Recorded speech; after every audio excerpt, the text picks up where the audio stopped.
إن الله وملائكته يصلون على النبي يا أيها الذين آمنوا صلوا عليه وسلموا تسليما اللهم صل وسلم على سيدنا محمد سيد المرسلين وعلى آله وأصحابه الطيبين الطاهرين وسلم ورضي الله تعالى عنهم أجمعين برحمتك يا أرحم الراحمين اللهم انصر الإسلام والمسلمين والمسلمات وانصرهم على معاندهم ومد لنا بالخير يا رب العالمين.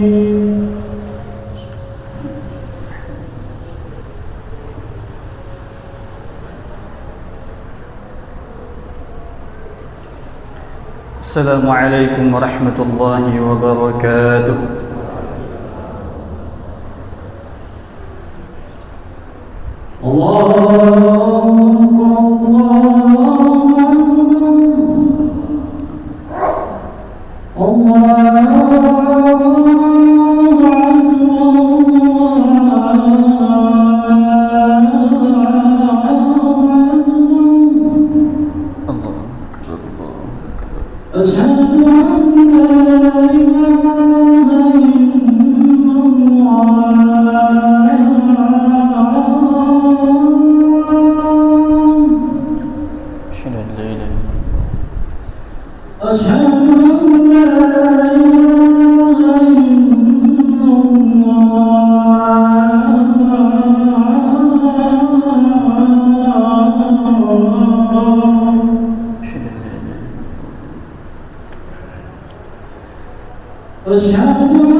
Ma'asyiral muslimin sidang rahimakumullah.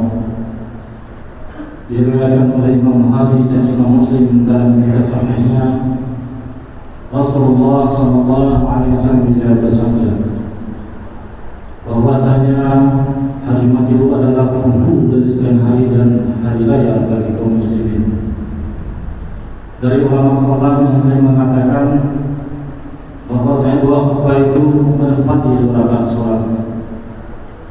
Apabila khatib telah naik ke atas mimbar dan memulai khutbahnya, maka janganlah antara kita ada yang berkata-kata lagi.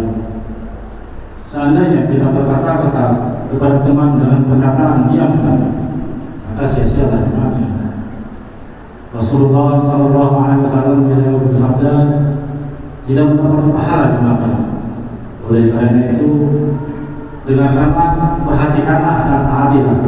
Semoga kita diberikan rahmat dan karunia dari Allah Subhanahu wa taala. Amin amin ya rabbal alamin.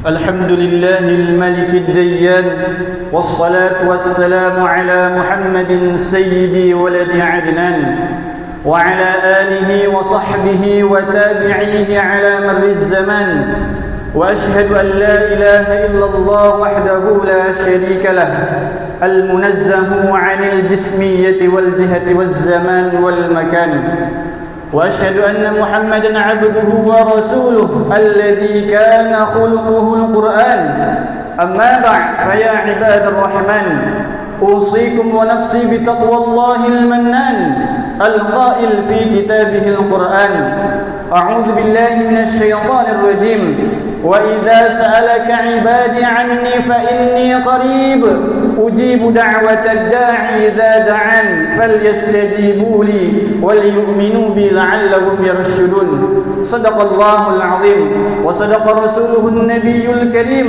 ونحن على ذلك من الشاهدين والشاكرين والحمد لله رب العالمين. Ma'asyiral hadirin jemaah sidang Jumat yang dimuliakan oleh Allah Subhanahu wa taala. Segala puji itu hanyalah milik Allah Subhanahu wa taala yang selalu memberikan kepada kita semua kenikmatan, kesempatan dan kesehatan sehingga pada siang hari ini kita dapat melangkahkan kaki, menatapkan hati menuju masjid ini untuk sama-sama menunaikan kewajiban kita, yaitu salat Jumat berjamaah.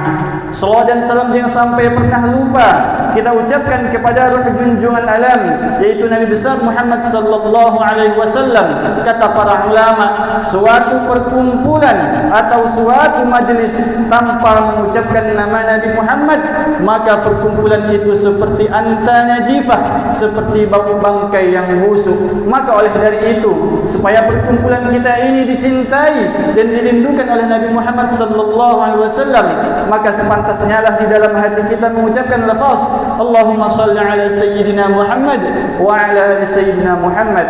Habib Umar mengatakan di dalam kitabnya Maulid Adiyah Ulami, Nabi Muhammad itu adalah seorang yang musyafi', seorang yang mendapatkan syafaat wal musyafa' dan bisa memberikan syafaat kepada orang lain. Semoga kelak di yaumil akhir nanti kita semua mendapatkan syafaat dari beliau. Amin ya rabbal alamin. Selanjutnya khatib berwasiat kepada diri khatib pribadi khususnya dan kepada para jamaah sekalian umumnya, marilah kita bersama-sama meningkatkan keimanan dan mempertahankan ketakwaan kita kepada Allah Subhanahu wa taala, karena hanya 2 hal inilah nanti yang paling berharga ketika kita menghadap Allah Azza wa Jalla. Ma'asyiral hadirin hafizakumullah. Setiap perjalanan pasti ada saja rintangan. Demikian pula perjalanan kita untuk mendekatkan diri kita kepada Allah Subhanahu wa taala. Karena itu, seorang hamba atau yang menempuh jalan Allah hendaknya dia mengetahui apa saja rintangan yang menghalangi perjalanan yang mendekatkan diri kepada Allah. Sebab sebagaimana Allah Subhanahu wa taala mengatakan, "Wa idza sa'alaka 'ibadi 'anni fa inni qarib ujibu da'watad da'i idza da'an falyastajibu li wal yu'minu bi la'allahum yarshudun." Dan apabila hamba-hambaku bertanya kepadamu Muhammad tentang aku, maka sesungguhnya aku dekat. Aku kabulkan permohonan orang yang berdoa apabila ia berdoa kepadaku. Hendaklah mereka itu memenuhi perintahku dan beriman kepadaku agar mereka memperoleh kebenaran. Quran surah Al-Baqarah ayat 186. Dalam kaitan ini Imam Ghazali mengatakan ada 4 hal yang menghalangi kedekatan kita dengan Allah Subhanahu wa taala. Yang pertama adalah ad-dunya wa jawahiruha, yaitu dunia dan perhiasannya. tak banyak kita sadari bahawa salah satu sandungan besar yang menghalangi kedekatan kita dengan Allah Subhanahu wa taala adalah dunia perhiasannya. Makanya kita harus berusaha meluruskan niat dan menyingkirkan godaan dunia dari hati kita. Ini artinya seorang penempuh jalan Allah atau siapapun yang ingin dekat kepada Allah bukan tidak boleh mencari dunia, bukan tidak boleh memiliki dunia, bukan tidak boleh mencintai dunia, tetapi ia tidak boleh menjadikan dunia sebagai tujuan utama, tidak boleh membiarkan hati mengikuti keinginan dunia, tidak boleh membiarkan hati dikendalikan oleh dunia. Silahkan saja mencintai dunia, tetapi jangan sampai melupakan jalan Allah Subhanahu wa taala. Karena mencintai dunia sudah menjadi fitrah manusia. Maka Allah mengatakan di dalam firman-Nya yang artinya, dijadikan indah bagi manusia kecintaan pada aneka kesenangan yang berupa perempuan, anak-anak, harta benda yang tak terhingga, berupa emas, perak, kuda pilihan, binatang ternak dan sawah ladang. Itulah kesenangan hidup di dunia, dan di sisi Allah lah tempat kembali yang paling baik. Quran surah Al-Imran ayat 14. Yang kedua, hal yang menghalangi kedekatan kita dengan Allah Subhanahu wa taala adalah makhluk. Yang dimaksud dengan makhluk di sini secara khusus adalah ciptaan-ciptaan Allah yang bernyawa dan berada di sekeliling kita, baik manusia, hewan maupun tumbuhan. Lebih spesifik lagi, manusia yang berada di sekitar kita adalah anak, istri, keluarga, teman, kolega, atasan, bawahan, termasuk hewan atau tanaman kesayangan. Maka Imam Ghazali mengatakan, sesungguhnya makhluk setelah menyibukkan, selanjutnya akan menghalangi kita dari beribadah kepada Allah Subhanahu wa taala. Bahkan ada kalanya menjerumuskan kita kepada keburukan. Bukan berarti seorang tidak boleh saling bergaul dengan yang lain, tetapi jangan sampai terganggu pengaruh buruk oleh mereka. Alih-alih dipengaruhi oleh mereka, seorang yang ingin mendekatkan diri kepada Allah harus membawa mereka ke jalan yang benar. Ingatlah, pengaruh orang yang berada di sekitar kita sangat besar. Makanya harus lebih banyak bergaul dengan para salihin, dengan guru-guru pembimbing dan orang-orang yang berpengalaman, yang koneksinya terhubung baik dengan Allah Subhanahu wa taala.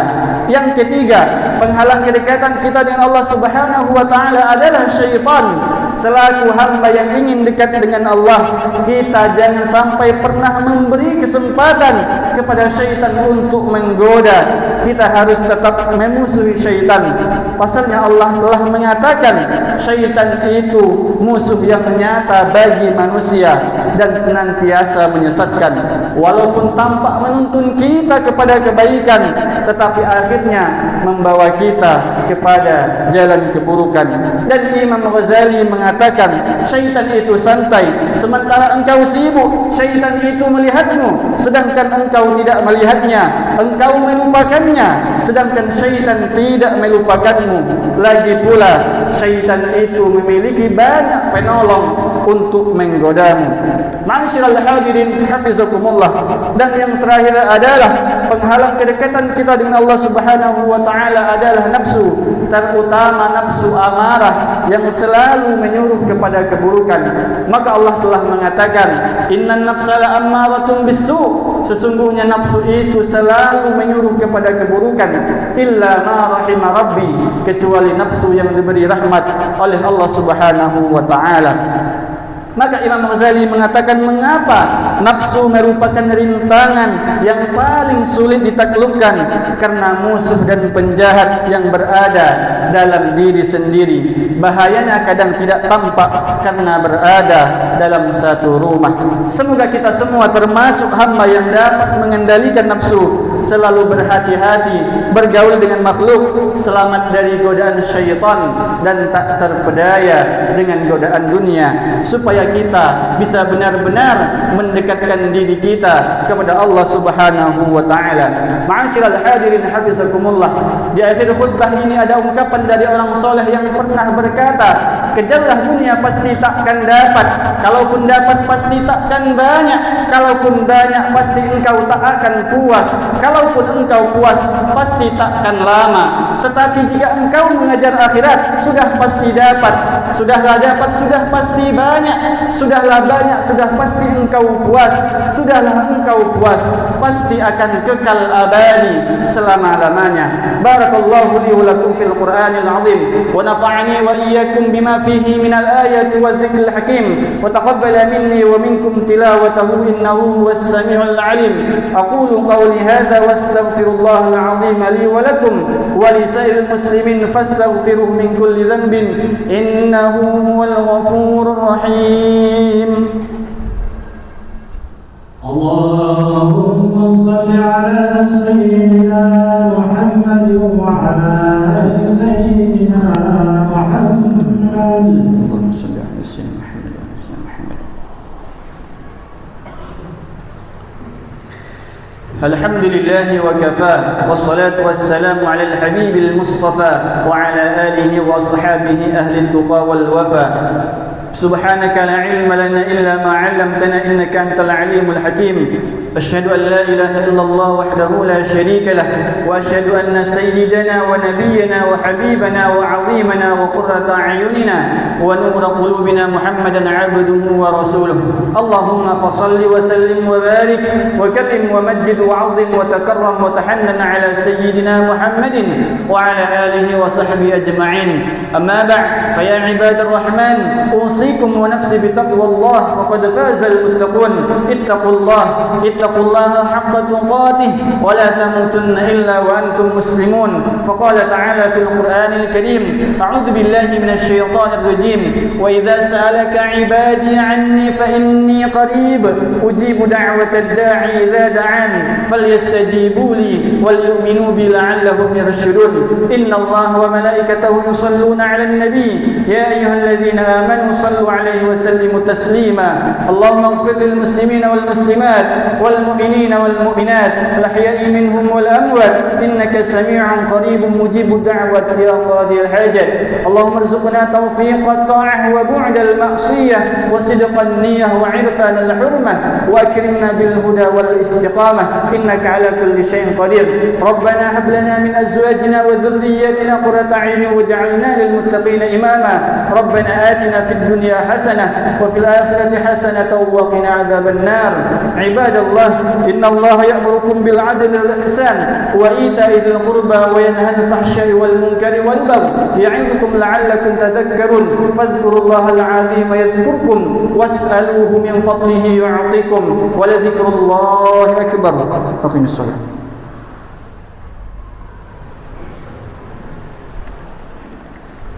الله أكبر الله أكبر أشهد أن لا إله إلا الله أشهد أن محمدا رسول الله.